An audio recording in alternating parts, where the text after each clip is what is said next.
right. All right, I'd like to bring the Oconee County Planning Commission meeting to order. That's Monday, April 15th, here at 6:01 p.m. First order of business is the invocation. Gary, could I get you to? Sure. Could we just take a moment of silence, please, and then I'll pray?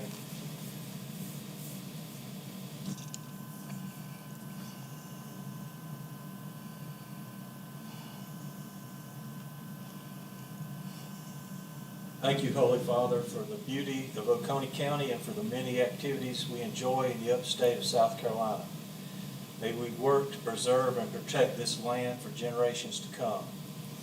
We ask that your Spirit be among us and help us to work with cooperation and respect for differing opinions.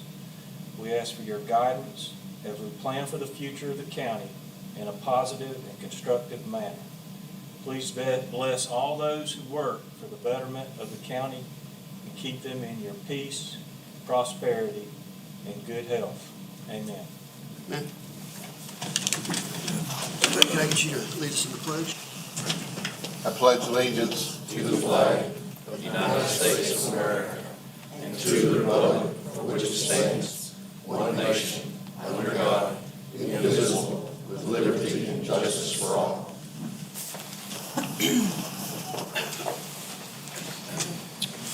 All right, has everyone had a chance to review the minutes from the last meeting?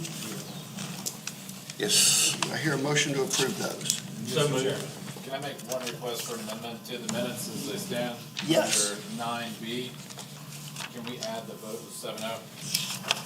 I realize that tonight. To 9B.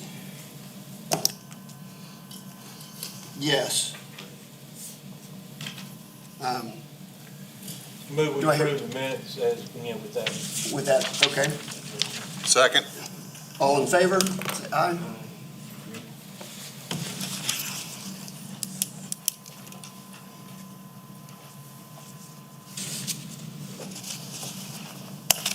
Okay. All right. We have a fairly light schedule of speakers tonight.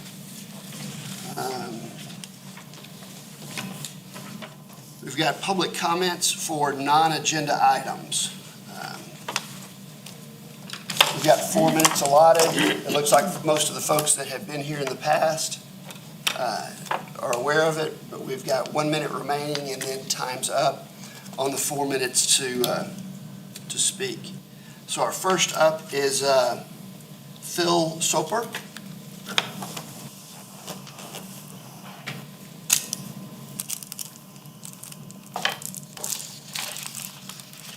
Good evening, ladies and gentlemen. My name is Phil Soper, and I'm here tonight representing Keep Oconee Beautiful Association, locally known as COBA. COBA, for those not aware, COBA is a nonprofit 501c organization. We've been serving Oconee County for about 40 years now.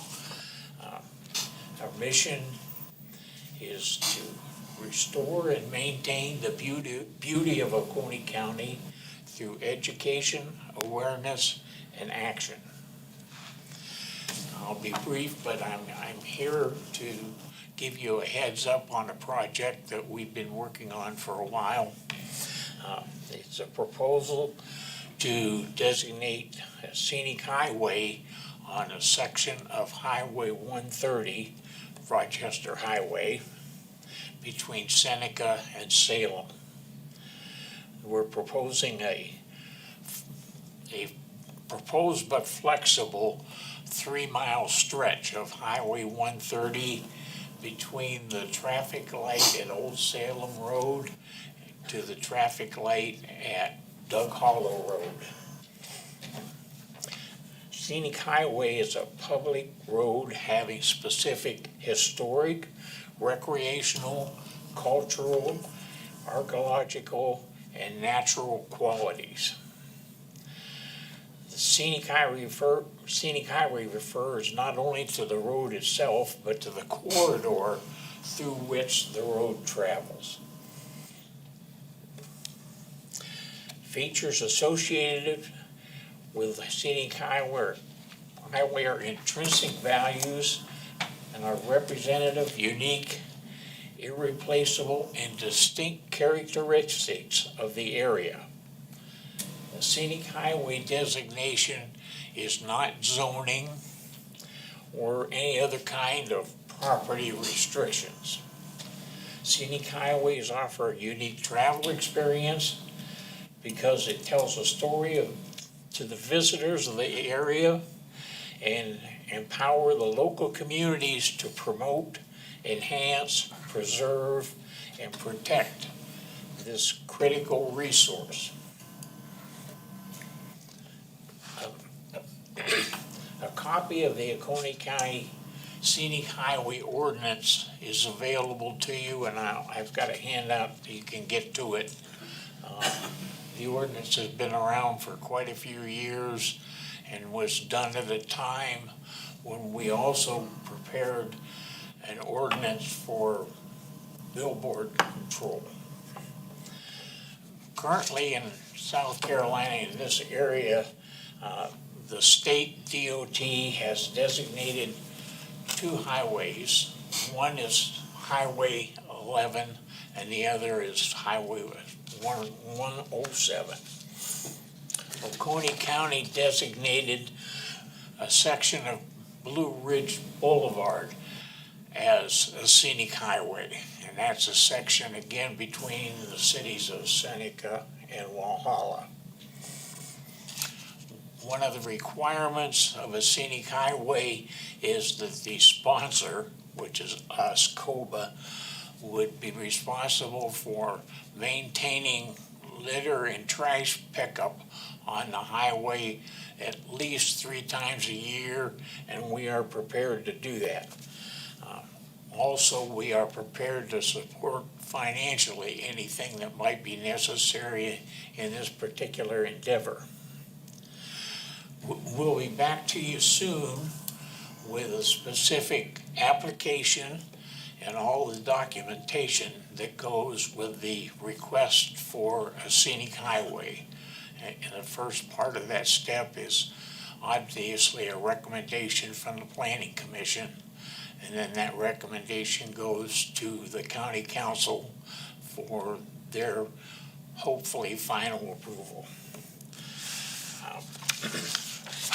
I do have some handouts. I didn't want to interrupt the process if I leave them with James. Sure, if you'll leave them with James, that'd be terrific. I'll do that. And thanks a million for your time.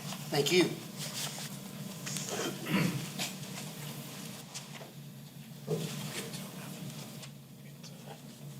There's one for you also. Thank you. Linda Lovely.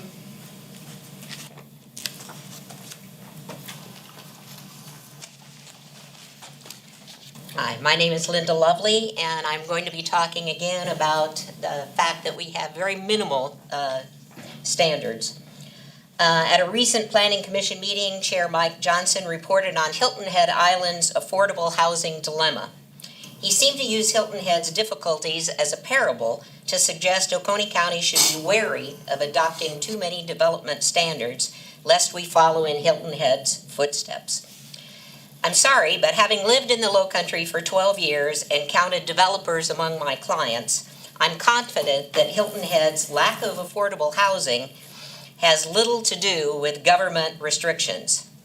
Rather, the shortage in Oconee County, as well as in Hilton Head, exists because developers reap more profit focusing on high-end housing. If there really was a cause and effect relationship between a county's development standards and developer enthusiasm about building affordable housing, Oconee County should be blessed with an overabundance of workforce housing. Instead, Oconee County developers seem to focus on 2 types of development: high-end properties and student housing, which can be lucratively rented by the bedroom due to demand. But back to Hilton Head. Developers there purchase large tracts of land like Green Shores wants to do in Oconee County, and proceeded to build and market high-end residential and luxury resort properties. Some 70% of Hilton Head's usable land sites are inside planned unit developments like Sea Pines. Half of the county, you have to remember too, is underwater, half of the acreage. Interviews with developers indicate the high cost of land, as much as $25,000 per door or apartment, makes the base cost of Hilton Head dirt very high. Couple that with skyrocketing costs for wind and flood insurance, and building affordable housing becomes even harder. A June 2023 Island Packet article estimates some insurance costs increased 500% between 2022 and 2023. These factors play a key role in tempting the owners of historically affordable housing units into redeveloping them into higher-end properties.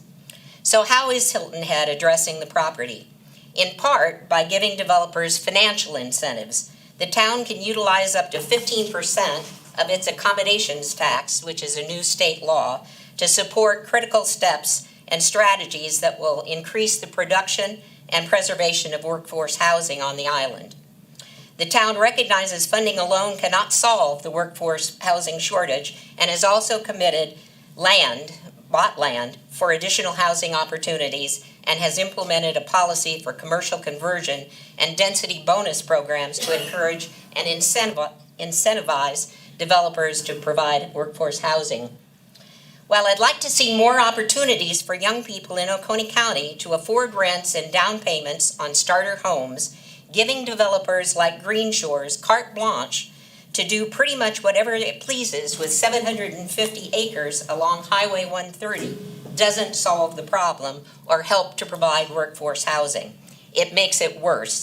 That's because the developer has said the approximately 1,900 residential units it has planned will be beyond the reach of most potential workforce buyers.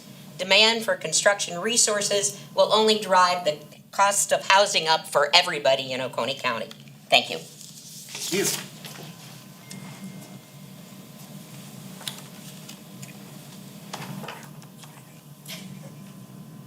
Next up, Robert Moore.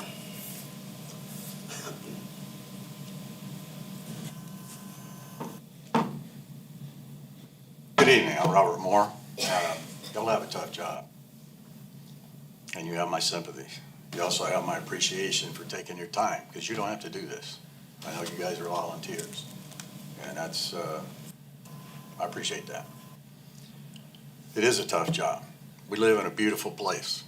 Seems like everybody wants to come here now. Managing that growth is tough. A lot of very difficult decisions.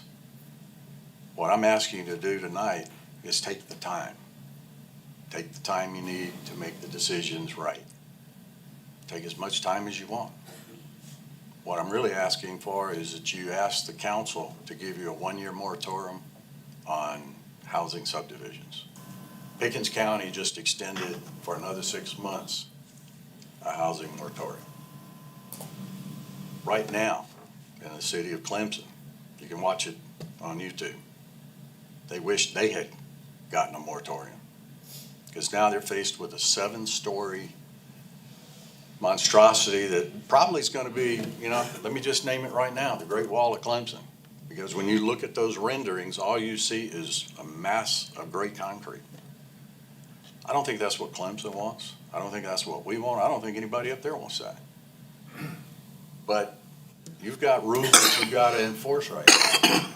And all I'm asking is that you give yourself time to do the research. You can check with Pickens. They've already done some of the work. But still, take that time, because there's a lot of people coming at you from every which way, and you want to make it right. My parents taught me that a smart man learns from his own experiences. A wise man learns from other people's experiences. Let's learn from what Pickens County is doing and what Clemson did not do. And if you don't want to go that way, look at the 11 o'clock news tonight, and you'll see what the future is. Thank you. Thank you.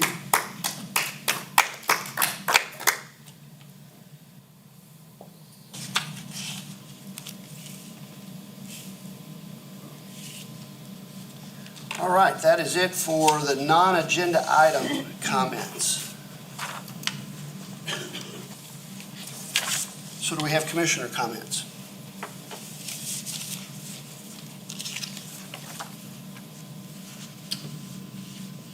I'd like to say a couple things. Okay? I do serve on the COBA board, so I'm familiar with what Phil was talking about. I think it is something that we should really be thankful for a couple reasons. That area is very scenic, and going across on 130, I know I've been distracted more than once, trying to get a look at how beautiful the lake is. But it's also in an area that I think a lot of people are looking at right now is, we just don't want overdevelopment in that area. So to me, it seems like having a scenic road isn't going to hurt us at all as far as making a case for not very dense housing in an area that might be developed in the future. But anyway, so I'm all for that. I know that Phil has made a presentation on this before, and I would like for him to feel comfortable showing, the information that he's shared with others, such as photos and video of what the roadway looks like. So, a drone video.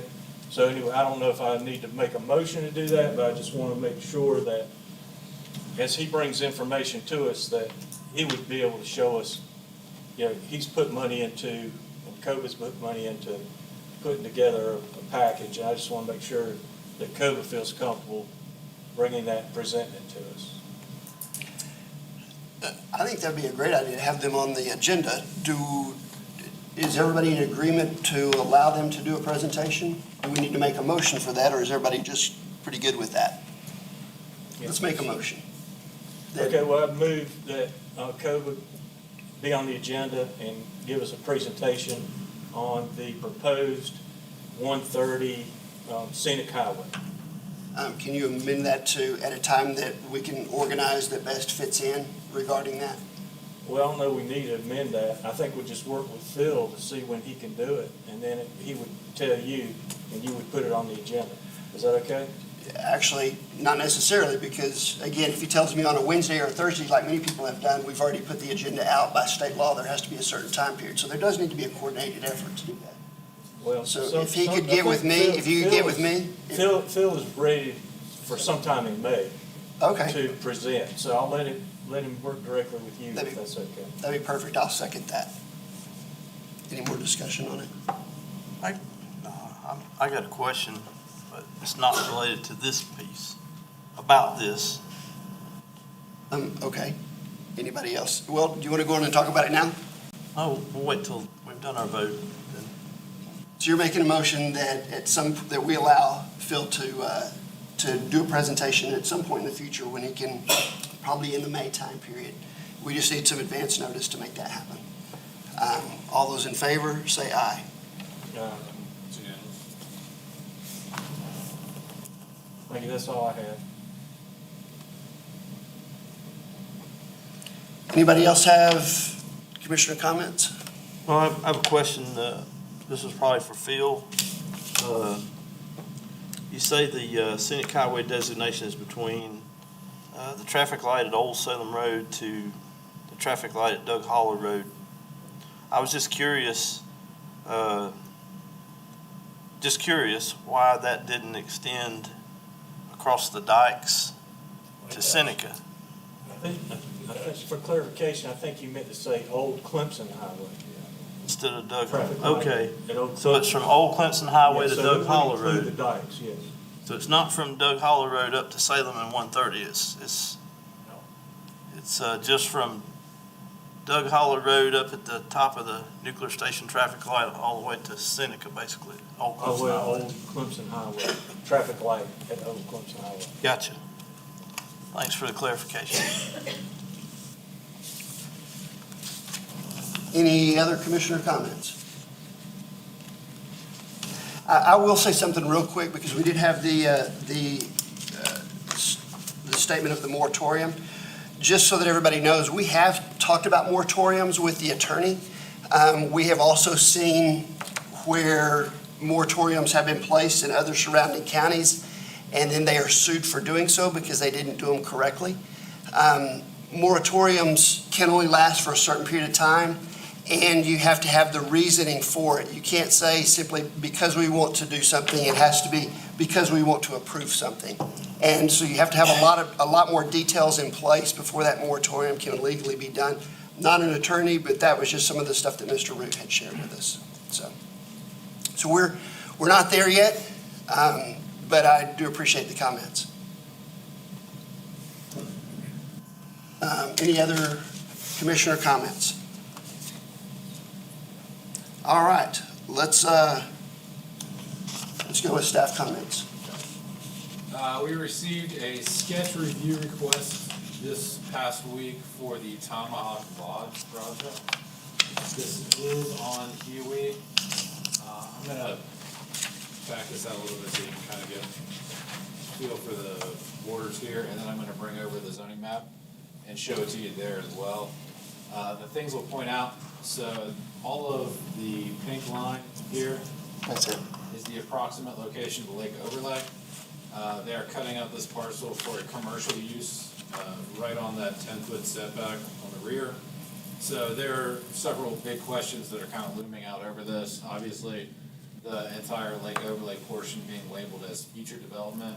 We will be asking some questions about that, kind of how they're gonna ensure that commercial use is either given the special exemption or applies for a special exemption, or is going to remain outside of the overlay. So let me bring the zoning map over. This larger parcel, Park Cliffs Timber, Kiwi Town Landing Road. And then you can follow that property line down, line out, and then see the approximate location of the overlay. Obviously, this is from our GIS map, so this is not exact. You can see kind of how the shoreline lays out, so they will have to identify and appropriately revise that. So, happy to answer any questions about specifics. The community docks in that image, are those still there? They are still there. And do those belong to the Cliffs as well, or? So they were permitted for residential private use. They are within 1,000 feet of other existing developments, so they would not be allowed to be repurposed for commercial use.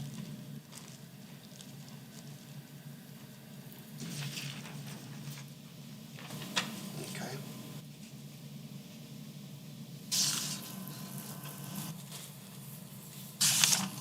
That was the only thing I have for you guys. Okay.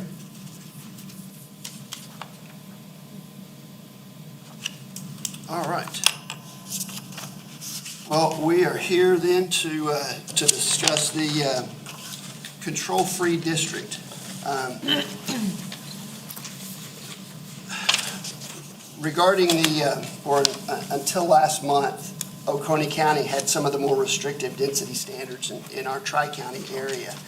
However, with the changes that Pickens County made earlier this month with their third reading, Oconee County is now more vulnerable to the fast-paced action of developers and future development that we've been seeing there.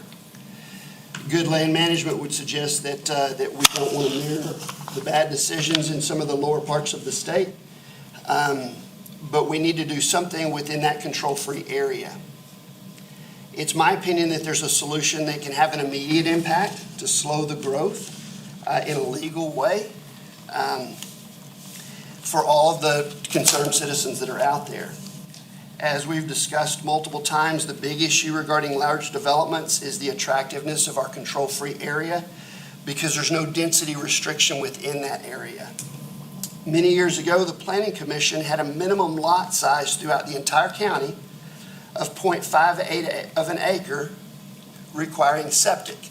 So any lot that required septic had to be built on 0.58 acres. However, after reviewing those regulations with the state and seeing that DHEC themselves didn't have a regulation or a minimal requirement, we removed that from our books. If you ask the DHEC guys, they like to see 0.573. At the same time, they said that if we're not dealing with things like creeks or wells, we can work within a half an acre. So 2 years ago, County Council at the request of District 1 had changed the lake overlay density to 1 home per half acre. And everyone in District 1 thought that was a great idea. So if County Council felt like a half acre was sufficient, and DHEC says that they need a half acre for homes in the area, I think a half acre would be a good benchmark in starting to look at the density within control-free. In fact, residential and lake residential zones, those have half-acre lot density elements. So here's something for the county residents to consider. For right now, everywhere in the county, just using an example, you've got Grandpa Bob, and he sections off a portion of his land for his grandkids. And he sections them off in 0.3 acres here, 0.4 acres there, whatever it might be. And the grandkids say, great, I've got a piece of property, until they go to build on that property. And DHEC shuts them down because they need more land to do so. So my thought is this: if we work within the control-free, we set that half-acre standards. One, we're protecting the families all over the county by not making the mistake. So when they go to James and say, I'd like to divide this up for my kids, James is able to say, we can divide land however you want to. Just understand, if you're going to build, you're going to need this requirement. And so there's not a surprise 4 or 5 years later. So my proposal and suggestion I put on everybody's table would be this. I'd like to suggest that we change the density, and this is just up for conversation, but I'd like to suggest that we change the density element of the residential use of control-free zone to show 1 home per half acre without utilities, just as it's shown in our residential and our lake residential zoning categories. I'd also like to suggest that we change the density element of residential use in the control-free zone, 1 home per quarter acre for those areas with utilities, sewer, which is just like the residential zoning is and just like the lake residential zoning is right now. I'd also like to have David Root revisit the wording, because in our ordinance it says utilities available and utilities not available, and this is more specific to the one utility of sewer or septic that we're really trying to identify this. So I'd like to get his opinion on how this is best worded. I'd also like to include wording just to make it clear that if someone's building ancillary structures on their property, their own property, say they have 3 or 4 or 5 acres, and they're building a detached garage apartment or building a motorhome parking clean out or something for their motorhome, or a barn with a bathroom, that if it's in the part of the property's same ownership name, that none of this is applicable, because that's not their point. If you have a house on the ridge and their gravity-fed septic is here, and they're wanting to build a garage apartment on the other side and their slope is here, or they want to build a motorhome pad for a clean out and their slope is here, there's no reason they need to pump up and over and get to their main septic system when they could apply for a different septic system. And we wouldn't want James to say, oh, you have to section off a half acre of land just for that ancillary structure. I'd also like to suggest that existing lots in control-free, if they are less than the half an acre, that they would be grandfathered in. I mean, they're going to have to figure it out with DHEC, get an easement from somebody or something of that nature, but I don't think we can turn around and put a category of somebody that owns a current piece of property that says you can no longer build on the piece of property you own simply because we put this in place. So that number 5 would be a grandfathering in. And then lastly would be wording that says that this minimal lot size would be for subdivisions of 10 units or more. Again, whether it's ancillary structures, whether it's a grandparent sectioning off land for his children and grandchildren, if it's under 10 units, it's not a large-scale developer. It's not something of high impact. And as we all know, a developer, based on our current rules, they're not going to be able to do 10 homes at a time anyway. So this would be truly for a small development, and they would be exempt. So all that said, This change would restrict the density of any future high-impact subdivision while having zero effect on our current control-free residents to enjoy all the uses they currently enjoy within that control-free zone. The use of the control-free zone matrix would not be affected. This would have little effect on the small developer who's building a small subdivision. Again, those 5, 6, 7, something under 10 homes. I chose 10 homes because it's the way we rate our road standards as well. The change would have the added benefit of protecting the consumer from buying a lot from an individual and then getting a rude surprise later on when they go to pull the build permit process that now they've got a challenge with the septic. So I think this accomplishes some really good things, slows the process for developers while we work on some of these other criteria. So that's kind of what I wanted to open up for discussion. This is just a foundation. We can change, do away with, whatever you all want to do, but it's just a conversation starter. Mr. Chairman, before you start your discussion. Oh, I need to have public comments. Sorry. That was my introduction to all this. I shouldn't have gone that far. Yep. Let's have public comments. I got all excited. Frankie Pearson.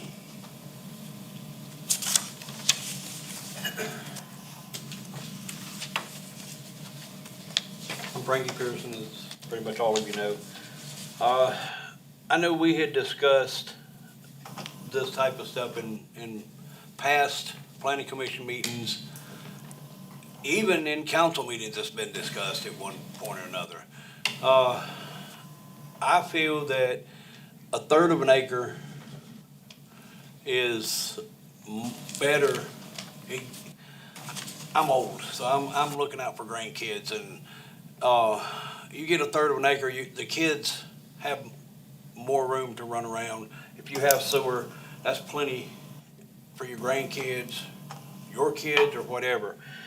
If you gotta have a septic tank, you need at least a half acre. You can't get a septic tank and build a decent home and have the drainage lines, especially like the ones I have at my place, on anything less than a half acre. I mean, it's just impossible at times. I mean, there's ways they can do things. They can run them wherever, but to try to stay on your own land, I just think we should set it at a third of an acre with sewer and half acre without sewer.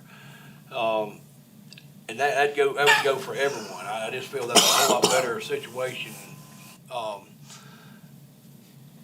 We just need to get into, let people do what they want to with their own land, but we've got to make it, when you're in a subdivision, and this is more or less what this is mainly about, people gotta have a little room. You start building 8 homes to an acre, you barely can walk out your front door without stepping on your neighbor's property. And this day and time that we live in, you get shot for that. You don't get yelled at anymore, or your neighbor don't whoop your kid's butt. You get shot, and because people don't want you on their land. They own that little 1/8 of an acre. So make it to where it's livable, and that way we can get these homes spread out a little bit more where kids will have a place to play. Oconee County is not an old folks' home. We've got children living here too, and we need to look out for them as well as the older individuals that live in this county. Thank you. Thank you. And Dave Emanuel.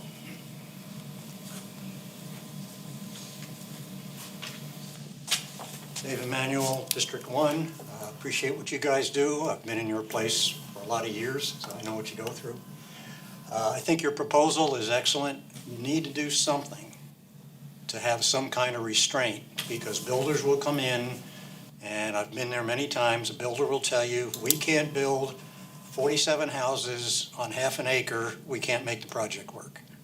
And there's always an excuse, there's always, we'll put 2,000 people in here and it won't affect traffic.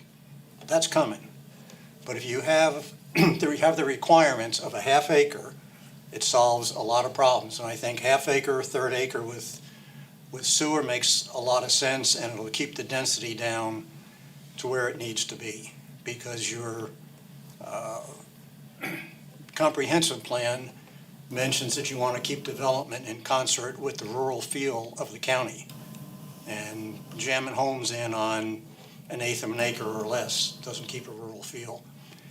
As far as your moratorium, I'm not an attorney, but I know in Georgia, which is where I was previously, if you want to review your ordinances, that is a valid reason to put a moratorium on, because you don't know where you're going. So until you have a new ordinance established, there's a valid reason to say we're not going to approve anything, because if we approve it now, it could be against whatever we approve for an ordinance. So just keep that in mind and keep on doing the good work you're doing. Thank you, sir. All right, I'll open it up for discussion here. Yes, sir.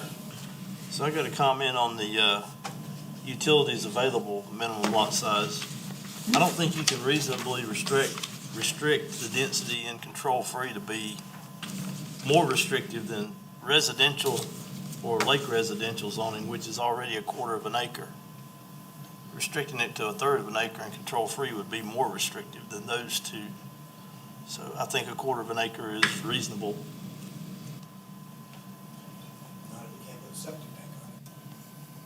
That's what Don't need a the septic tank. utilities available.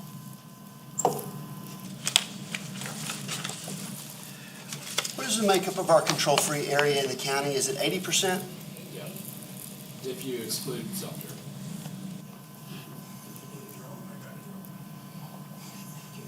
I would agree with that statement that I would hate to make 80% of the county residents more restricted than our current residential requirements for residential areas.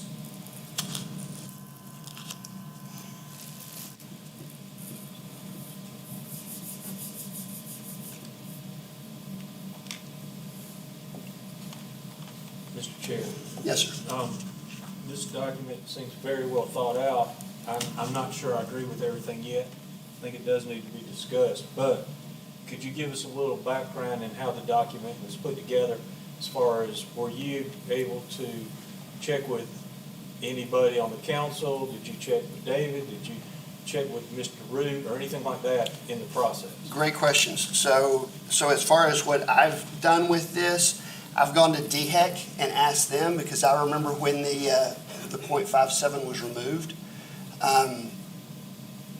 It was removed because DHEC said, we don't have a standard like that with the state, and we felt like that we were overstepping as a county to make a restriction that the state didn't have. And it was based on the state, it wasn't based on our own restriction. So based on that, in talking with them saying a half acre, felt like that half acre was in fact something that was reasonable to expect within the county. Did you consult with anyone else? As far as looking at anything else, I looked at the current requirements and said, what can we do to best slow this process? Okay, thank you. Chairman. Yes, sir. As far as the density requirements, let's say you've got a 10-acre tract. Is the density requirement cumulative? Let's see, how do you say that?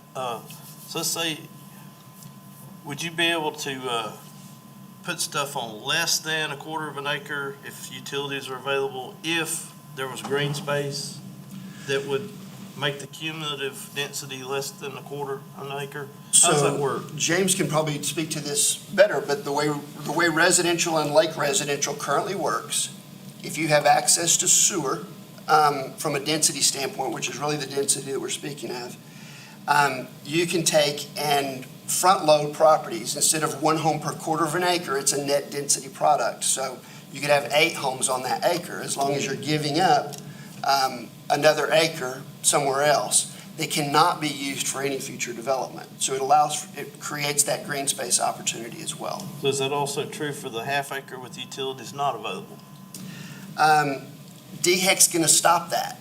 I mean, yes, you could front load it, but DHEC is going to come in and restrict it at that point. Just clarification on net density. it's part of the same parcel, so it's still attached. They haven't been separated out. So if you had a 1 acre parcel and you wanted to put 2 homes on the front of the lake or whatever, they're gonna be on the same parcel, you're not subdividing it further. You can put them both right there close to each other with the rest of the acre in the back or in the rear or to the side. So it wouldn't be separated out and another acre contained on another piece upland somewhere else. And another question. Let's take our infamous example of the 1,800 home subdivision on Highway 130. So if we were to implement such a rule as this, how would it affect that, or would it, because it's already, would it be grandfathered? They big have not question made for an James. official submittal, they've had a sketch Okay. review of the concept. So in order to be grandfathered, they have to have completed an official submittal. They'll need a. Approved preliminary plat. submittal. Okay.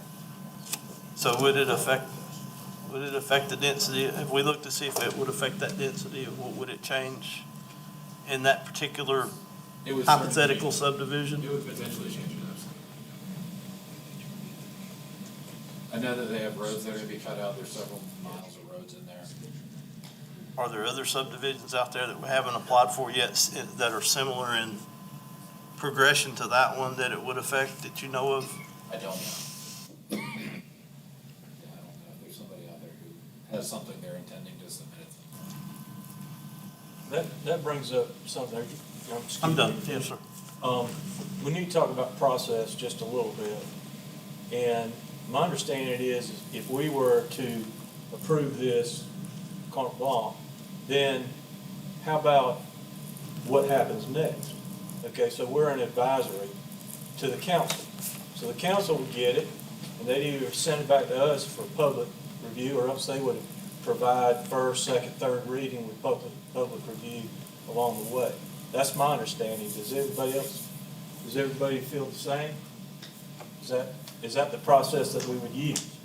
Because we can't change this ourselves. This is an ordinance. Correct. So my thought is that this would be a conversation. There still needs to be some public comment behind this. My thought is that this would be a conversation. I would like to see David Root or somebody weigh in on this to see what it would look like and how that wording would look before we get to the point of voting to send something to council. That makes sense. I just want to make sure everybody realizes that we can't change an ordinance here.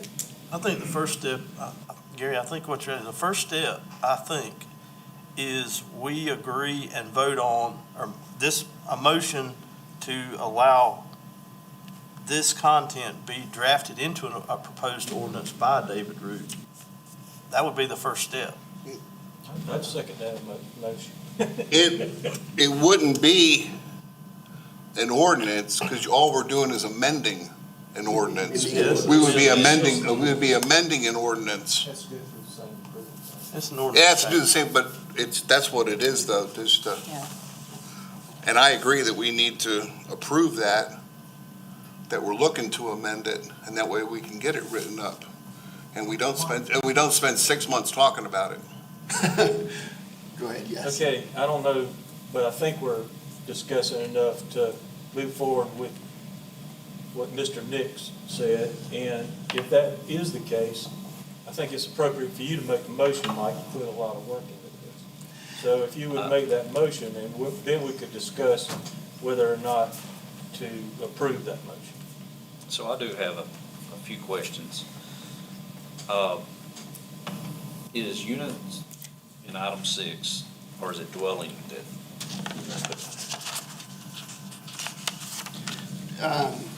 Dwellings, Okay. yeah. And I do like the idea of getting a better defined definition of utilities available and utilities not available, to clearly understand what does that mean, or what do we want it to mean? What's the intent of it? I'm not sure. When I was reading through residential and lake residential, I was confused as well, with the exception of thinking, okay, water service, well, we all have the luxury of water service. in a lot of areas, if there's a well involved, then that does change some of what septic can do, and maybe that's why the word utility was used. But I would love to get the attorney to weigh in and see how they could make this work in our intent.